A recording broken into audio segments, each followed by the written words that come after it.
जी जनाब, क्या हाल चाल है। उम्मीद है आप सब खैरियत व आफियत से होंगे। आपका दोस्त आपका भाई फजल वदूद आज नई एपिसोड के साथ वेल्थ टॉक में आपको वेलकम करता है। उम्मीद है खैरियत से होंगे। आज जिस टॉपिक पे हम बात करेंगे और एंड में एक छोटी सी हार्ट टू हार्ट कॉन्वर्सेशन हमेशा की तरह। आज का जो टॉपिक है बेसिकली आपको पता है अब इंटरनेशनली और लोगों ने वैक्सीन लगवा ली है और ट्रैवल बैन्स आहिस्ता आहिस्ता वो उठ रहे हैं। लोग अब ट्रैवल करेंगे। बहुत सारे हमारे प्यारे जो आना चाह रहे थे कनाडा, वो अभी आ नहीं पाए, रुके हुए थे, अब वो आएंगे। और इसमें डिफरेंट किस्म की ट्रैवल इंश्योरेंसेस की रिक्वायरमेंट होंगी। और स्पेशली बतौर ख़ास मैं बात करना चाहूँगा सुपर वीज़ा के हवाले से। बहुत सारे लोग हम लोग अपने पेरेंट्स को, ग्रैंड पेरेंट्स को बुलाना चाहते हैं। सुपर वीज़ा एक वाकई बहुत पॉपुलर जो है वो way of bringing our loved ones in it has become which is really great। और इसके बारे में आज मैंने सोचा क्योंकि अब चीज़ें खुल रही हैं, लोग ट्रैवल करेंगे, आएंगे और बहुत सारी एप्लीकेशन प्रोसेस में भी हैं, तो आई थॉट आज सुपर वीज़ा के बारे में बात कर ली जाए। तो चलें शुरू करते हैं। मेरा नाम है फजल वदूद। वेल्थ टॉक प्रोग्राम जो है वो इंश्योर प्रो फाइनेंशियल सर्विसेज के ताउन से पेश किया जाता है। मेरा नंबर इन केस आपको कोई भी insurance investments planning point of view से कोई भी क्वेश्चन हो, आप मुझे कॉल कर सकते हैं 9056075000। जब बात आती है सुपर वीज़ा की, जैसे मैंने अर्ज़ किया कि ये एक बड़ी पॉपुलर चॉइस बन चुका है। और हम लोग साउथ एशियन जो हैं, इंडिया, पाकिस्तान, बांग्लादेश वगैरह से जो यहाँ आए हुए हैं, हम लोग बड़े ही फैमिली ओरिएंटेड किस्म के लोग हैं और यहाँ रहते हैं। लेकिन हमारे प्यारे बहुत सारे अभी पाकिस्तान, इंडिया, बांग्लादेश वगैरह में हैं और यहाँ रहते हुए हमारा दिल वहाँ धड़क रहा होता है और कोशिश होती है कि किस तरह माँ बाप को, ग्रैंड पेरेंट्स वगैरह को बुलाया जाए।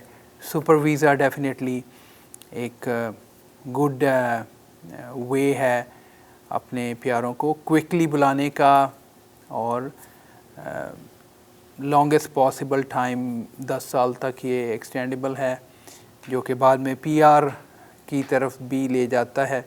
मैं immigration laws is not my topic, ज़ाहिर है इसके लिए इमिग्रेशन लॉयर्स हैं। लेकिन चूँकि बहुत सारी रिक्वेस्ट आती हैं सुपर वीज़ा के हवाले से और बहुत सारी एप्लीकेशंस हर साल मेरे ऑफिस से प्रोसेस होती हैं। और चूँकि मैं तमाम कंपनीज़ के साथ कनाडा में डील करता हूँ और we assure the best rates, और because of quite a lengthy over 25 years of just underwriting experience, fine prints जो है हमेशा कहता हूँ वो बहुत ज़्यादा अहम हैं। Because insurance is a legal contract, her line की अहमियत है। इसलिए हमेशा ये सजेशन होती है कि आप उन्हीं से इंश्योरेंस लीजिए जो इसको इनसाइड आउट जानते हैं। There are so many other good advisors out there, मैं अकेला नहीं हूँ। लेकिन ये है कि जिससे भी डील करें उससे आप थॉरोली पूछें उसके बारे में और मेक श्योर करें कि ही नोज़ हिज जॉब, उसका कुछ एक्सपीरियंस है इस काम में। बिकॉज़ एक सिंपली जो हमेशा चैलेंज आता है वो ये है कि एक कंज्यूमर जो है वो सिर्फ रेट कंपैरिजन ही करता है, लेकिन उसमें रेट एक सही वो जो है कि अभी रेट को देख लिया कि एक एक आपको $400 कर रहा है तो दूसरा $350 कर रहा है, तो शायद $350 $350 as compare to $400 is a better rates, not necessarily. आपको देखना है कि उसमें जो 350 है उसमें आपका इंश्योरेंस कंपनी कैसी है, उसमें फ़ीचर्स क्या हैं, उसमें डिफरेंट क्लॉजेस क्या लगी हुई हैं, और ये सारी चीज़ें वही आपको बता सकता है जो इंश्योरेंस प्रोडक्ट्स को अच्छी तरह समझता हो। तो बाज़ का बज़ाहिर जो चीज़ सस्ती लगती है, ज़रूरी नहीं है कि वो सस्ती हो, इसका ख्याल आपने हमेशा करना है। इस थोड़ी सी ब्रीफ कॉन्वर्सेशन में मैं आपको 1-2-4 ऐसे पॉइंट्स बताऊंगा जिसकी वजह से आपको ख़ुद अंदाज़ा होगा कि विच apparently looks more affordable, I don't want to use the word cheap, the one which may look affordable not necessarily is the right product। तो देखते हैं कि मैं आपको क्या इसमें हम डिस्कस करते हैं। Let's do it.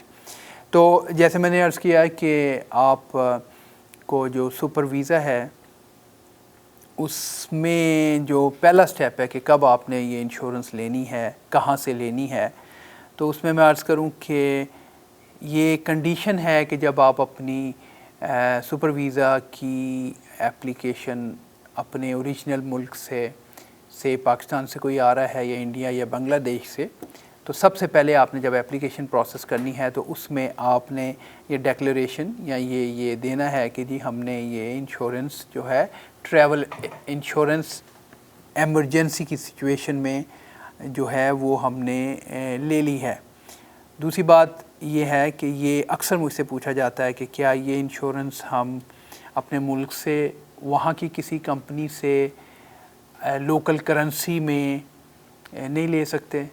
इसका जवाब ये है कि नहीं, आपको ये इंश्योरेंस कनेडियन कंपनी से ही लेनी है। Canadian insurance company he is the only one जिसकी इंश्योरेंस एक्सेप्टेबल होगी for this immigration visa processing के लिए। तो ये पहली बात है। दूसरी बात ये है कि मिनिमम रिक्वायरमेंट है 100,000 each person who is coming. तो 100,000 की कवरेज आपको चाहिए। मिनिमम डेज रिक्वायर्ड इज़ 365, यानी 1 साल। आप 2 साल की इकट्ठी भी ले सकते हैं। Visa it is extendable up to 10 years. तो ये बेसिक इसकी रिक्वायरमेंट है कि at the time of submitting an application, अभी आप अपने मुल्क में ही हैं तो यू नीड इट।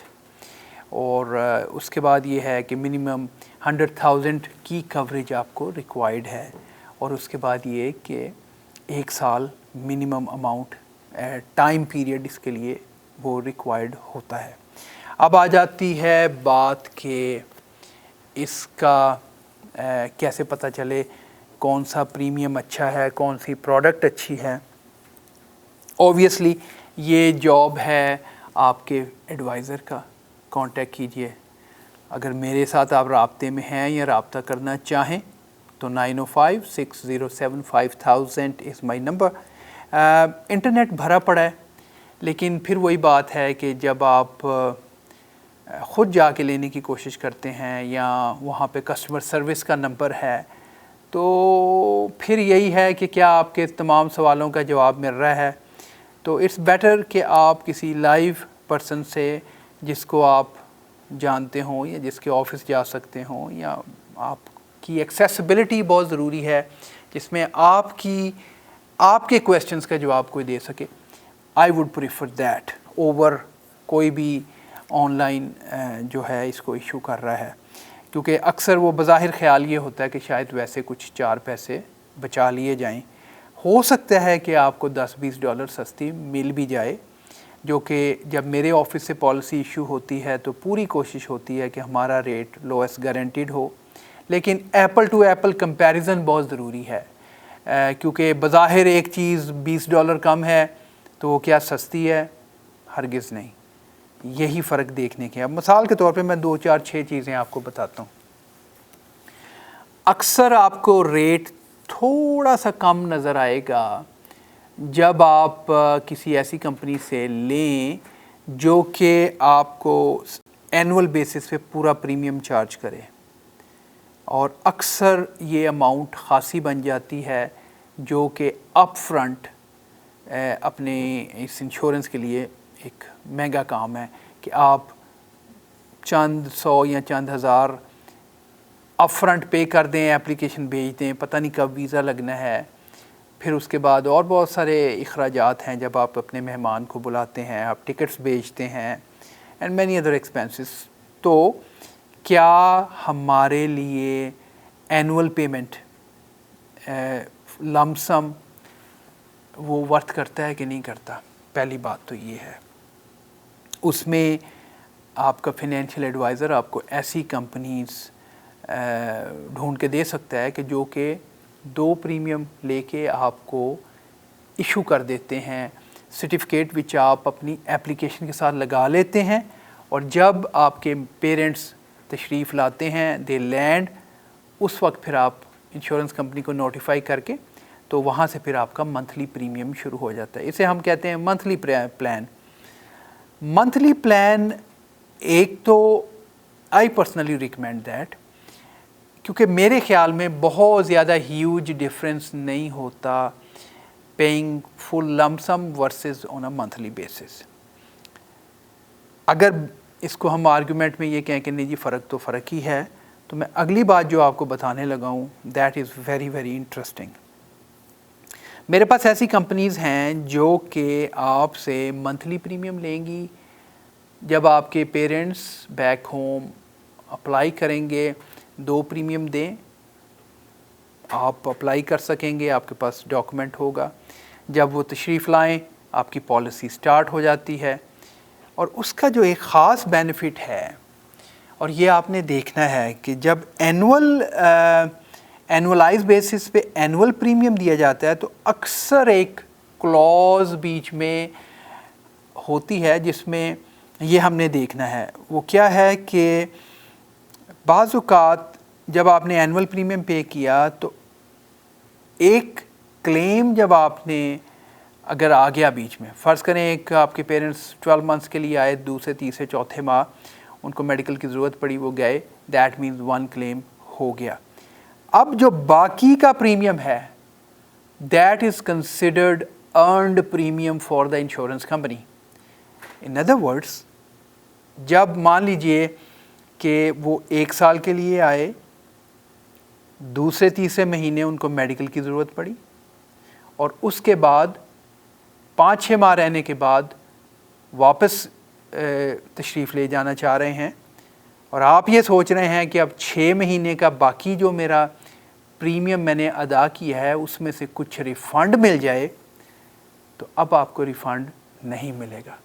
ये छोटी छोटी बातें हैं जो कि ऑनलाइन या ओवर द फ़ोन कोई अगर आपको है वो नहीं बता पाता, बिकॉज़ आप जो पूछेंगे उसका वो जवाब देंगे। आप क्या क्या कुछ सोच सकते हैं, डिफरेंट सिनेरियोज़, ये शायद आपके लिए मुमकिन ना हो। बहुत सारी बातें सोचने पूछने के बावजूद कवर नहीं होती। यही जॉब है फिनेंशियल प्लानर का, कि जब एक फिनेंशियल प्लानर इनसाइड आउट अच्छी तरह जानता है तो वो फिर हर एरिया को खुद ही कवर करता है। स्टे ट्यून्ड, हम एक छोटे से ब्रेक पे जाते हैं और इस गुफ्तगू को जारी रखेंगे। हमारा नंबर है 905-607-5000। आप वॉच कर रहे हैं प्रोग्राम वेल्थ टॉक। आज का टॉपिक है super visa. Stay tuned, I will be right back. Thank you.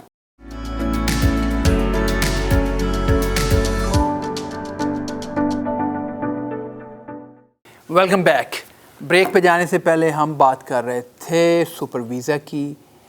मैं ये बता रहा था कि प्रीमियम का डिफरेंस जो है, क्योंकि लेमैन देखता है कि जी मान लीजिए एक ने $400 रेट एक चीज़ का बताया, दूसरा 350 है, तो 350 कम है। Is it actually true? Not necessarily ये ट्रू बात हो सकती है, हो भी सकती है, लेकिन मोस्टली ऐसा नहीं होता है। बिकॉज़ सिंपल सी बात है, जब कोई कम रेट देगा तो वो कॉर्नर कट करने वाली सिचुएशन भी हो सकती है। इसलिए मेरी रिकमेंडेशन हमेशा ये होती है कि आप किसी लाइव फिनेंशियल एडवाइज़र से जो अपने काम को जानता है, जिसको उसमें एक्सपीरियंस है, जानता या जानती, बिकॉज जानता में मैं ये नहीं कहना चाह रहा कि I am the only one, there are good advisors there as well. लेकिन पॉइंट ये है कि आपके सवालों का जवाब, बहुत सारी बातें आपको पता नहीं होती हैं, आप सोच नहीं पाते, अपनी अकल और अपनी सोच के मुताबिक आप क्वेश्चन करते हैं। जब आप ऑनलाइन किसी कंपनी से लेते हैं, वहाँ कोई फ़ोन उठा के आपको टू द पॉइंट जवाब भी दे देता है, लेकिन फिर भी बहुत सारी चीज़ें ऐसी हो सकती हैं जो आपने सोची नहीं, पूछी नहीं, उन्होंने बताई नहीं, पॉलिसी इशू हो गई। अभी जाने से, ब्रेक पे जाने से पहले मैंने एक एग्जांपल दी कि बाज़-औक़ात annual premium payment apparently could save you some, लेकिन is it a good policy to do that? मैं बेसिकली ये कहता हूँ कि नॉट नेसेसरीली, बिकॉज़ मिसाल मैंने आपको ये दी कि जब आप लमसम एनुअल प्रीमियम पे करते हैं तो उसमें क्या होता है कि अगर मान लीजिए, मैंने मिसाल ये दी थी कि 1 साल की पॉलिसी ली, दूसरे माह सेकंड मंथ पेरेंट्स को मेडिकल की ज़रूरत पड़ी, ट्रीटमेंट लिया, रीइंबर्स हो गया, अब छठे माह पेरेंट्स वापस जा रहे हैं। अब जब वो वापस जा रहे हैं तो पता चला कि आप सोच रहे हैं कि 6 माह बाकी रह गए हैं, जल्दी जा रहे हैं तो मैं अपना रिफ़ंड लूँगा। पता ये चला कि अब आपको उसमें रिफ़ंड नहीं मिलेगा, बिकॉज़ एनुअलाइज बेसिस पे करने की वजह से पेमेंट, उस पॉलिसी में एक क्लेम जब अदा हुआ तो rest of the premium for insurance company becomes earned, meaning उन्होंने वो कमा लिया है, अब आपको उसमें से 4 आने भी वो वापस नहीं करेंगे। आज मुझे 4 आने कहाँ से याद आ गया, बचपन में 4 आने मिलते होते थे, कभी कभी ज़्यादा मिलते थे लेकिन कभी कभी 4 आने भी मिलते थे। तो बहरहाल, तो पॉइंट ये है कि एक एग्जांपल मैंने आपको दी, और ये काम है फिनेंशियल प्लानर का, इसलिए मेरी रिकमेंडेशन होती है कि ऑनलाइन की बजाय आप किसी लाइव पर्सन से बात करें। और आपको मैं फ़र्क सर बताता हूँ, और फ़र्क में आपको ये देखना है बाज़-औक़ात के क्या ये जो कंपनी है, अब आपने सुपर वीज़ा लेके दिया, आपने पॉलिसी जो ली, क्या वो ऐसी पॉलिसी है कि मानिए आज पेरेंट्स तशरीफ़ लाए और फादर की एज है 80 और पॉलिसी इशू हुई, आपने जो है वो वीज़े को एक्सटेंड करवाया, पॉलिसी रिन्यू करवानी है, अब उनका एज बैंड बदल गया, वो 81 के हो गए या 82 के हो गए, तो पता चला कि इंश्योरेंस कंपनी ने कहा कि जी आज मैं जो रेट आपको दूंगी वो डिफरेंट है because of the current age. ऐसी कंपनीज मौजूद हैं जो आपका रेट आज ही लॉक कर लेंगे, आप 10 साल भी रहते हैं तो उसी एज के ऊपर आपको रेट मिलेगा, which is a big feature, trust me it's a big feature, because आप उनको अफोर्ड नहीं कर सकते कि वो एक दिन भी बग़ैर इंश्योरेंस के हों, लेकिन रिन्यूअल के वक्त it could be very expensive. इसलिए बेहतर है कि आज के रेट को इस तरह कंपेयर ना किया जाए, बल्कि बाकी फ़ीचर्स को भी नज़र में रखा जाए, और ये फ़ीचर्स आपको बताएंगे आपके फिनेंशियल एडवाइज़र। ये ऑनलाइन रिसर्च में आपको जो है वो पता नहीं चलेगा। इसके अलावा मैं आपको एक और चीज़ बताऊं which is related to, which is very very technical, आम एडवाइज़र्स को नहीं पता, चूँकि मेरी अंडर राइटिंग की बैकग्राउंड है तो आई नो दीज प्रोडक्ट्स, क्योंकि I was part of the team जो कि इन प्रोडक्ट्स को, मिलती जुलती प्रोडक्ट्स को मैन्युफैक्चर करते हैं, तो आई नो दैट। उसमें है 90 डे प्रोविज़न। अब ये 90 डे प्रोविज़न क्या है? 90 डे प्रोविज़न ये है कि मान लीजिए कि पेरेंट्स आए, दे वर हेल्दी, उनका साल का रहने का प्रोग्राम था, 1-1.5 माह बाद अनफॉर्चुनेटली हार्ट अटैक हुआ, ट्रीटमेंट हुआ, क्लेम मिल भी गया।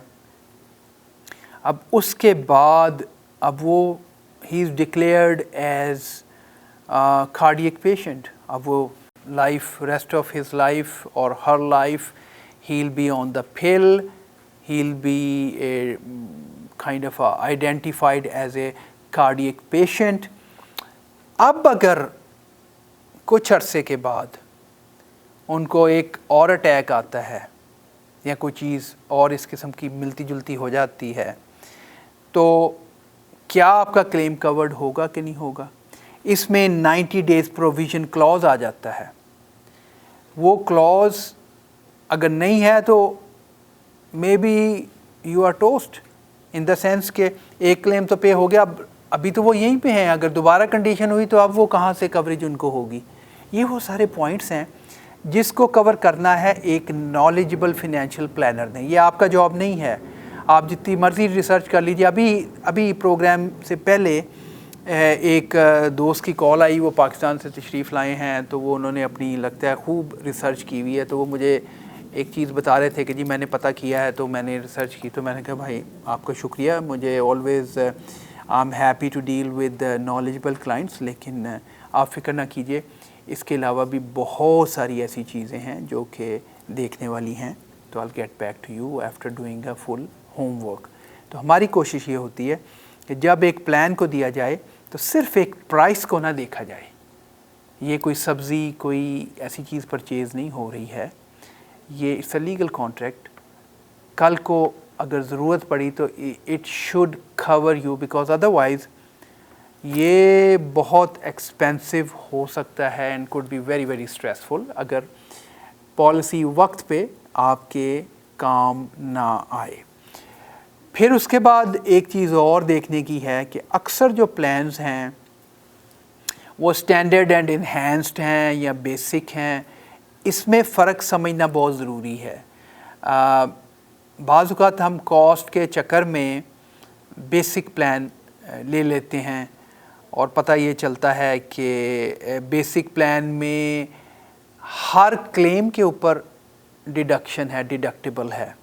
तो ये देखने वाली बात हो गई कि क्या ये जो डिडक्टिबल हैं ये पर पॉलिसी है या पर क्लेम है। तो अगर एक फैमिली को साल के टाइम में 3-4 दफ़ा क्लेम लेना पड़ा और हर दफ़ा डिडक्शन हुई तो फिर तो वो बहुत महंगी पड़ गई। इसलिए कॉस्ट की कैलकुलेशन सिर्फ़ और सिर्फ इस पॉइंट ऑफ व्यू पे नहीं की जा सकती कि एक 400 और दूसरा 350 का रेट आपको दिया है। इसके अंदर के सारे फीचर्स को देख के फिर आपने इसका डिसीजन लेना है, और इसके लिए बेहतर ये है कि आप एक ऐसे नॉलेजेबल बंदे से बात करें जो इन चीज़ों को अच्छी तरह समझ सकता हो। तो इन शॉर्ट आइडिया आज की टॉक का यही था कि there are so many fine prints. आपने ये देखना है कि क्या मेरी पॉलिसी एक से ज़्यादा क्लेम देती है, क्या इसमें रिफ़ंड पॉसिबल है अगर वो वापस जल्दी चले जाएं, क्या एज इसमें लॉक हो रही है, क्या 90 डेज़ प्रोविज़न है, और बाकी list of different features and benefits, and then you will decide what product is right and what is the appropriate rate according to the features and benefit you are getting out of the plan you purchase for your families, ताकि वो आएँ तो आप stress free होके उनके साथ एक quality time गुजार सकें। उम्मीद है कि आपको ये बेसिक पॉइंट्स जो कि वेरी इम्पोर्टेंट एंड नेसेसरी हैं वो अच्छे लगे होंगे, यूज़फुल होंगे, और मज़ीद इंफॉर्मेशन के लिए मुझे कॉल कीजिए। हम अश्योर करते हैं कि आपको टेक्निकली सॉलिड प्रोडक्ट और बेस्ट गारंटीड लोएस्ट रेट्स पे दें। जब मैं बेस्ट गारंटीड लोएस्ट रेट्स कहता हूँ तो उसका रीज़न यही है कि हम तमाम कंपनीज जो कनाडा में हैं उनके साथ डील करते हैं और टेक्निकली अच्छी प्रोडक्ट अपने क्लाइंट के लिए चुन चुन के लाते हैं। तो यहाँ तक थी आज के टॉपिक पे बात, और अब थोड़ा सा जो है वो अगर हम बात करें हार्ट टू हार्ट कॉन्वर्सेशन, तो जस्ट एज ए मैं एक बुक पढ़ रहा था कल परसों, तो उसमें एक बड़े अच्छे राइटर हैं और वो बता रहे थे और उन्होंने उसको उस टर्मिनोलॉजी उसके लिए जो यूज़ की, उसे वो कहते हैं कि इस कायनात में देयर आर सर्टन लॉज, और जब हम उनको यूज़ करते हैं प्रॉपरली तो वो हमारे लिए बेनिफिट और ख़ुशियों का और शादमानियों का और सुकून का बाइस बनते हैं। लेकिन अगर हम उनको अब्यूज़ करते हैं या उनको फॉलो नहीं करते तो वो हमारे लिए नुकसान का बाइस बनते हैं। तो उसमें उन्होंने बात की लॉ ऑफ वैक्यूम। ये जो वैक्यूम करते हैं वहीं से लफ्ज़ निकला है, लॉ ऑफ वैक्यूम। तो वो जो खला है वो पैदा होना, लॉ ऑफ वैक्यूम। तो वो इसको इस तरह एक्सप्लेन कर रहे थे कि आप ज़िंदगी में जो चाहते हैं वो दूसरों में बांटिए, it will create a vacuum. और वो चीज़ कायनात के सिस्टम में, और मेटाफिज़िक्स वाले तो कहते हैं कि हम सब एनर्जी हैं और शक्ल बदलते हैं, तो वो चीज़ आपकी तरफ आएगी। जो चीज़ आपको चाहिए वो दूसरों में बांटिए, that will create a vacuum, और उसकी जगह पे आपको ऊपर वाला जो एक निज़ाम ऊपर वाले ने बनाया है वो चीज़ आपकी तरफ आएगी। इसकी मिसाल, छोटी छोटी मिसालें बंदा दे सकता है कि अगर मुझे इज़्ज़त, सिंसेरिटी, प्यार चाहिए तो मुझे ये चीज़ें दूसरों को पहले देना है, और वही रिस्पेक्ट, वही प्यार, वही इज़्ज़त, सिंसेरिटी मुझे मिलेगी। अभी ईद का दिन था, सैक्रिफाइस, कुर्बानी, ये सारी जो एग्ज़ाम्पल्स हैं। और मुस्लिम फेथ के लोग कुर्बानी करते हैं, लेकिन सैक्रिफाइस, दान पुण्य का, चैरिटी का कॉन्सेप्ट हर रिलीजन, हर फेथ में इक्वली मौजूद है, मैं ये कहूँगा। तो लॉ ऑफ वैक्यूम कह लीजिए, इसको एक कुर्बानी कह लीजिए। हम जो चाहते हैं हमें शेयर करना है दूसरों के साथ, ताकि वो चीज़ें घूम के आपकी तरफ आएँ और हमारी ज़िंदगियाँ अच्छी पुरसुकून हो सकें। एक दूसरों के लिए उन्हें स्पेयर कीजिए, उनकी छोटी छोटी गलतियाँ को माफ़ कीजिए, शेयर कीजिए, तो आपकी ज़िंदगी में अबंडेंस और बेहतरी और बरकत पैदा होगी। हमें दुआओं में याद रखिएगा। हाज़िर होंगे नेक्स्ट प्रोग्राम में नए टॉपिक के साथ। टिल देन, अल्लाह हाफ़िज़।